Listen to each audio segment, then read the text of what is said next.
तुम्हालाही माझ्यासारखी कोबी आवडते का? मग खूपच जास्त सोपी, अगदी झटपट बनणारी ही कोबीची भाजी तुमच्यासाठी. तर ही भाजी बनवण्यासाठी मी सगळ्यात आधी कोबी छान बारीक चिरून घेते आहे. तर काही-काही लोकं किसूनही घेतात ही भाजी, पण मला कोबी खिसून घेतलेली अजिबात आवडत नाही. बारीक चिरून घेतलेलीच मला आवडते. तर मी इथे कोबी छान बारीक चिरून घेते आहे. त्याचसोबत मी इथे हिरव्या मिरच्याही बारीक चिरून घेते आहे. तर मी इथे 5 हिरव्या मिरच्या घेतल्या. तुम्ही तुमच्या स्पाइस टॉलरन्सच्या अकॉर्डिंग वाढवू शकता.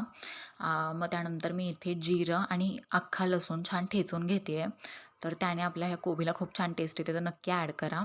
त्यानंतर मी इथे कढई छान तापवून घेते आहे आणि मग मी या कढईत टाकत आहे थोडंसं तेल. तर तेल चांगलं तापू द्यायचं आहे. तेल चांगलं तापलं की मग मी टाकणार आहे थोडीशी मोहरी. मोहरी छान तडतडली की मग मी गॅसची फ्लेम स्लो करून ह्यात टाकणार आहे ठेचून घेतलेला लसूण आणि जिरं. तर जिरं आणि लसूण ॲड केल्यानंतर मी ह्यात ॲड करणार आहे थोडासा कढीपत्ता आणि त्याचसोबत हिरव्या मिरच्या. तर आपल्याला हेही छान परतून घ्यायचं आहे. तर कोबीची भाजी प्रचंड सोपी आहे. अगदी नो झंझट अशी रेसिपी आहे. मला तर ही कोबीची भाजी ज्वारीच्या भाकरीसोबत खायला खूप जास्त आवडते. तर तुम्हालाही आवडते का मला कमेंट्समध्ये नक्की सांगा. तर आपलं हे सगळं फ्राय झाल्यानंतर मी ह्यात ॲड करणार आहे छान बारीक चिरून घेतलेली कोबी. तर कोबी मी इथे बारीक चिरून घेऊन छान धुवून ॲड करते आहे. त्यानंतर मी ह्याला हाय फ्लेमवरच छान 2 मिनिटासाठी परतून घेते आहे. मग मी यात ॲड करणार आहे चवीनुसार मीठ. त्याचसोबत मी यात ॲड करणार आहे थोडीशी कलर येण्यासाठी हळद. मग मी ह्याला छान हाय फ्लेमवरच परतून घेते आहे.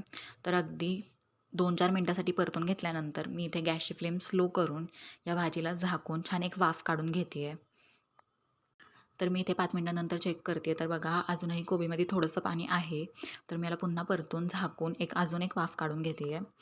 तर आणखी 5 मिनिटांनी मी हे चेक करते तर बघा इथे कोबी छान शिजली गेली. आता मी बारीक चिरून घेतलेली कोथिंबीर ॲड करून याला पुन्हा परतून घेते आणि मग झाली आपली सुपर इझी पण तेवढीच टेस्टी कोबीची भाजी रेडी.